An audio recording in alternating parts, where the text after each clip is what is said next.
웰터급 최고의 기대주 버질 오티즈 주니어가 2022년 초에 무명의 사우스포 선수와 싸우게 될 것으로 보입니다.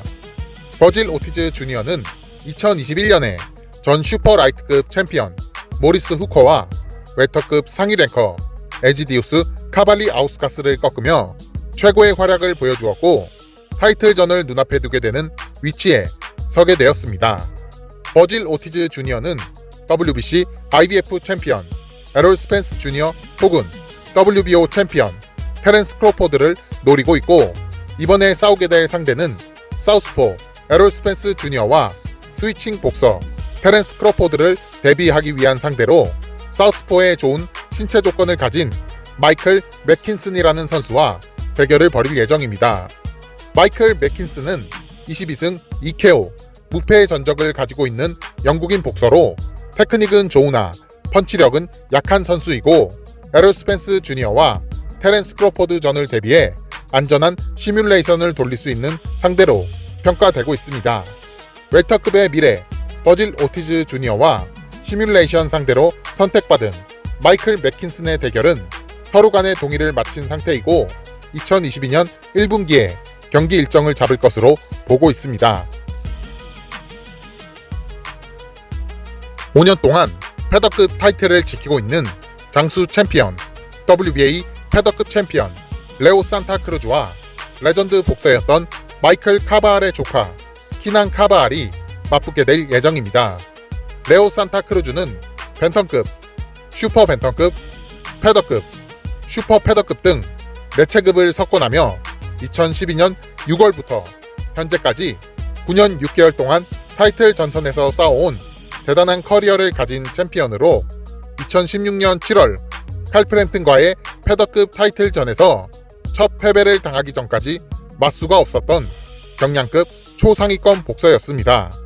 레오 산타 크루즈는 2017년 1월 칼 프랜튼에게 리벤지에 성공하며 패더급 타이틀을 다시 찾은 이후 5년 동안 WBA 패더급 챔피언으로 군림하고 있었습니다. 하지만 2019년 2월 하파엘 리베라와의 타이틀 방어전을 치른 이후 패더급 타이틀을 놔두고 슈퍼 패더급에서 싸우게 되면서 3년 가까이 패더급 타이틀 방어전을 치르지 않게 되자 WBA에서는 패더급 타이틀전에 대한 비전이 없으면 타이틀을 박탈하겠다는 통보를 하게 되었습니다. 레오 산타 크루즈는 패더급 타이틀을 지키기 위해 키난 카바알을 상대로 지명하였고, 이 경기를 통해 패더급 타이틀을 계속 유지해 나갈 것으로 보고 있습니다. 키난 카바알은 레전드 복서 마이클 카바알의 조카로 23승 15KO 1무 2패 커리어를 가지고 있고, 커리어 초반 2번의 패배와 1번의 무승부를 겪은 이후 18연승을 달리고 있는 무시할 수 없는 강자입니다. 커리어만 놓고 본다면 챔피언 레오 산타 크루즈가 압승을 거둘 것으로 예상되지만, 레오 산타 크루즈는 2020년 10월 저번타 데이비스에게 충격의 실신 KO패를 당한 이후 1년 4개월 만에 치르게 되는 경기이고, 교통사고급 KO패를 당하며 링 러스트가 우려되는 복귀전을 치러야 하는 상황에 놓여 있습니다. 키난 카바알은 18연승을 달리며 상승세를 타고 있고, 슈퍼플라이급에서 커리어를 시작하며 아래체급에서 올라온 레오 산타 크루즈와는 반대로 라이트급에서 커리어를 시작하며 위체급에서 체급을 낮춰왔기 때문에 키난 카바알이 파워나 사이즈에서 우위를 점할 것으로 예상되고, 상승세까지 타고 있는 선수이기 때문에 이변의 가능성이 예상되는 경기가 될 것 같습니다. 두 선수의 대결은 2022년 6월 5일 미국 라스베가스에서 키스 서먼대 마리오 바리오스전의 코메인 이벤트로 치러지게 될 예정입니다. 현 WBA, WBC 슈퍼플라이급 챔피언 후안 프란시스코 에스트라다와 전 파운드 포 파운드 1위 선수인 로만 곤잘레스의 3차전 대결이 성사되었습니다. 두 선수의 1차전은 2012년 11월 라이트 플라이급 타이틀전으로 치러졌고, 로만 곤잘레스가 심판 전원일치 판정승을 거두었습니다. 그리고 8년 4개월이라는 세월이 흐른 뒤 슈퍼플라이급에서 두 선수의 2차전이 벌어지게 되었습니다. WBA 슈퍼플라이급 챔피언 로만 곤잘레스와 WBC 슈퍼플라이급 챔피언 후안 프란시스코 에스트라다의 2차전 대결은 2529개의 펀치를 주고받는 명승부 끝에 에스트라다가 스플릿 디시전 판정승을 거두게 되었습니다.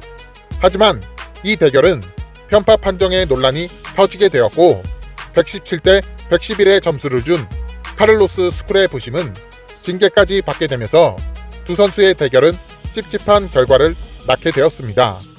경기 직후 에스트라다는 로만 곤잘레스가 원하다면 3차전 대결을 벌일 것이다 라는 인터뷰를 하게 되면서 두 선수의 3차전 대결은 협상 단계를 거쳐오게 되었고 2022년 3월 5일 미국 캘리포니아에서 대결을 벌이기로 최종 합의가 완료되었습니다. WBA WBC 슈퍼플라이급 챔피언 후안 프란시스코 에스트라다와 다시 타이틀을 되찾으려는 전 파운드 포 파운드 1위 선수 로만 곤잘레스의 3차전 대결 기대하고 보셔도 좋을 것 같습니다. 2000년대 미들급을 휘어잡았던 전 챔피언 펠릭스 스텀이 복귀 후 세 번째 경기를 치르게 됩니다. 상대는 헝가리 출신의 무명 복서 이스트반 실리입니다. 펠릭스 스텀은 2003년 9월 WBO 미들급 챔피언에 오르며 오스카 델라 호야, 랜디 그리핀, 마틴 머레이, 다니엘 길, 페도르 추디노프 등의 선수들과 싸우며 13년 동안 미들급 정상을 지켜온 독일의 레전드 복서입니다. 2016년 2월 페도르 추디노프를 상대로 힘겨운 승리를 거두며 WBA 슈퍼 미들급 챔피언에 오른 이후 링을 떠나게 되었고 2020년 12월 4년 10개월 만에 복귀전을 치르게 되었습니다. 스텀은 복귀 후 2연승을 거두며 42살의 나이에 다시 자신의 복싱 커리어를 이어나가게 되었고 늦은 나이에 복귀를 결심하게 된 이유는 침체되어 있는 독일 복싱을 살리기 위해 내린 결정이었다고 밝혔습니다. 독일의 신생 복싱 프로모션인 LIB 복스 프로모션과 함께 독일 복싱의 부흥을 위해 계속 경기를 이어나갈 것이라고 하였고 2022년 3월 26일 독일의 도르트문트에서 대결을 벌이게 될 예정입니다.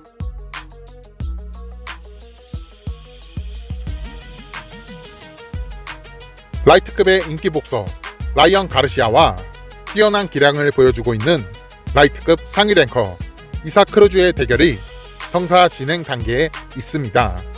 라이언 가르시아는 2021년 1월 올림픽 금메달리스트이자 라이트급 상위 랭커인 루크 캠벨을 KO로 꺾으며 검증의 무대에서 승리를 거두었지만 이후 정신적인 문제와 손부상으로 인해 예정되어 있던 경기들을 연이어 취소시키며 실망스러운 한 해를 보내게 되었습니다.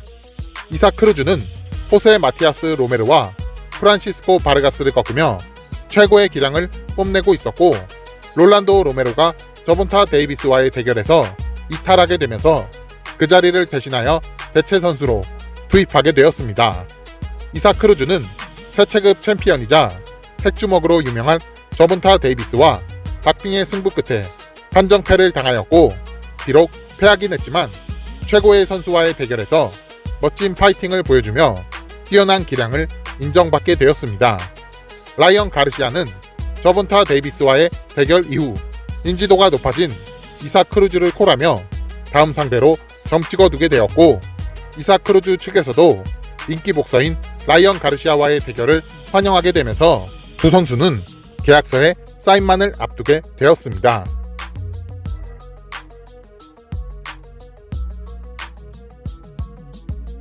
WBO 슈퍼플라이급 챔피언 이오카 카즈토가 대체 선수로 투입된 후쿠나카 료지와의 대결에서 심판 전원일치 판정승을 거두며 타이틀 4차 방어전을 성공적으로 치러냈습니다. 이오카 카즈토는 IBF 챔피언 저윈 앙카야스와 WBO IBF 통합 타이틀전을 벌일 예정이었지만 일본의 코로나 바이러스로 인한 입국 제한 조치에 의해 저윈 앙카야스와의 대결이 취소되면서 대체 선수로 투입된 후쿠나카 료지와의 대결을 벌이게 되었습니다. 이오카 카즈토는 펀치 정확도에서 후쿠나카 료지를 압도하며 가벼운 승리를 거두게 되었습니다. 헤비급의 떠오르는 초신성 프랭크 산체스가 중상위권 베테랑 헤비급 복서 크리스티안 해머를 상대로 여유있는 판정승을 거두었습니다. 프랭크 산체스는 빠른 스피드로 인앤아웃을 하며 계속해서 전진 압박을 시도하는 해머를 괴롭혔고 10라운드에는 한 차례 다운까지 뺏어내며 심판 전원에게 100대 89의 압도적인 스코어를 받아내며 완승을 거두었습니다. 헤비급 상위 랭커 루이스 오티즈가 전 IBF 헤비급 챔피언 찰스 마틴을 상대로 6라운드 TKO 승리를 거두었습니다. 루이스 오티즈는 1라운드에 찰스 마틴의 레프트 스트레이트를 맞고 첫 다운을 당하게 되었고 4라운드에는 마틴의 앞손 잽에 두 번째 다운을 당하게 되며 어려운 경기를 펼쳤지만 6라운드 강력한 레프트 샷을 적중시키며 찰스 마틴을 그로기 상태로 만들었고 연타 공격을 퍼부으며 찰스 마틴을 쓰러뜨리며 TKO 승리를 거두게 되었습니다. 루이스 오티즈는 42살의 나이에 전 챔피언 찰스 마틴을 꺾으며 타이틀전을 향한 마지막 꿈을 이어나가게 되었습니다.